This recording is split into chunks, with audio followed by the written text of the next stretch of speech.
नाजरीन आदाब। उर्दू सहाफ़त के एक नौजवान सहाफ़ी मौलाना आमिर सलीम का इंतकाल हुए तकरीबन एक हफ़्ता गुज़र गया है।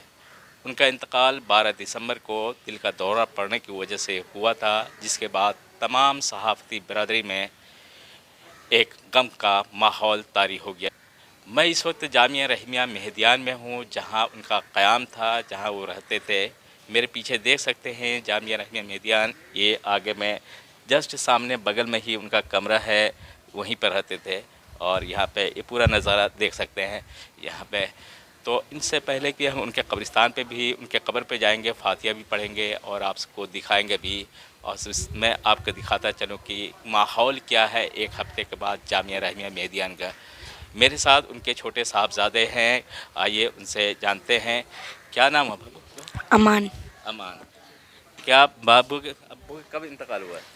वो संडे को हुआ था, पिछले संडे को। अच्छा अच्छा, यानी एक हफ्ता हो गया। हाँ, एक हफ्ता हो गया। अच्छा, क्या थे, पहले से बीमारी थी या अचानक हो गया? नहीं, पहले से तो बीमार नहीं था, अचानक अचानक हो गया। पहले उससे पहले 2 साल कुछ पहले था अटैक, पहला अटैक आया था, तो उस वजह से पहले।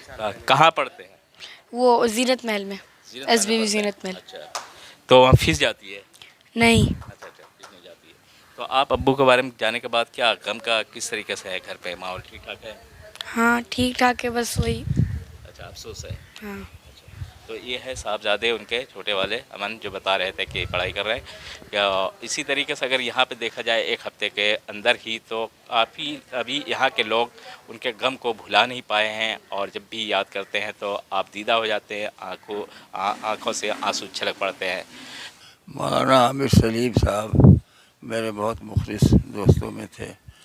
सुबह को तकरीबन हर दिन वो मेरे पास आते थे और खैरियत मालूम करते थे, मैं उनकी खैरियत पूछता था।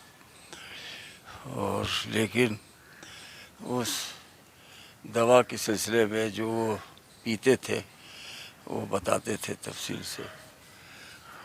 मैंने भी कुछ दिन वो दवाएं पी, लेकिन बाद में मैंने पेस मेकर डॉक्टर के मशवरे से लगवा लिया। तो वो ठीक ही थे, लेकिन कौन जानता था कि अचानक जो आदमी चल फिर रहा है, अचानक आखिर में जब उन पर दौरा पड़ा तो लोग लेकर के आए मेरे पास। ऑक्सीजन मशीन है, ऑक्सीजन मशीन लगाई गई और उसके बाद फिर यहाँ से पंथ में ले जाया गया। और उसके बाद फिर 2-3 दिन के बाद उनकी वफ़ात हो गई। बस अल्लाह ताला ने उतनी उनकी हयात रखी थी। तो आमिर सलीम साहब हमारे भी उस्ताद थे। जब मैं 1992 में यहाँ दाखिला लिया था, उस वक्त आमिर सलीम साहब यहाँ उस्ताद थे और बहुत मुखलिस, और उनका अंदाज़े बयान जो है ना मुखलिसाना होता था। हमेशा तलबा के तई बहुत ही संजीदा रहते थे, अपने काम के तई भी बहुत संजीदा रहते थे। जब मैं आया उनको देखा तो मैं ताज्जुब में पड़ गया, क्योंकि एक आलिम दीन और वो इंग्लिश में उनको इतनी महारत हासिल थी कि तलबा को हमेशा वो पढ़ाने की कोशिश करते थे और उनको आगे बढ़ाने की कोशिश करते थे, उनकी हौसला अफजाई करते थे।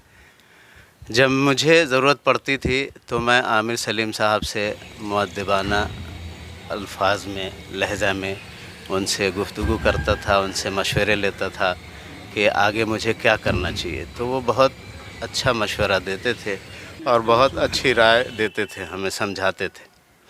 तो 92 से लेकर अब तक आमिर सलीम साहब हम लोगों के साथ रहे और मज़ाहिया अंदाज़ में भी कभी गुफ्तगू हुआ करती थी उनसे।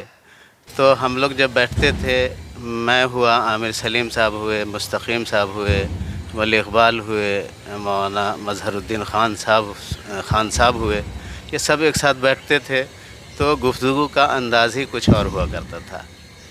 आज कमोबेश ایک ہفتہ عامر سلیم صاحب کو وفات کیے ہوئے ہو گیا ہے، اور اتنا لمبا ساتھ ہونے کے ساتھ ساتھ انتہائی سنجیدہ شخصیت کا حامل تھا۔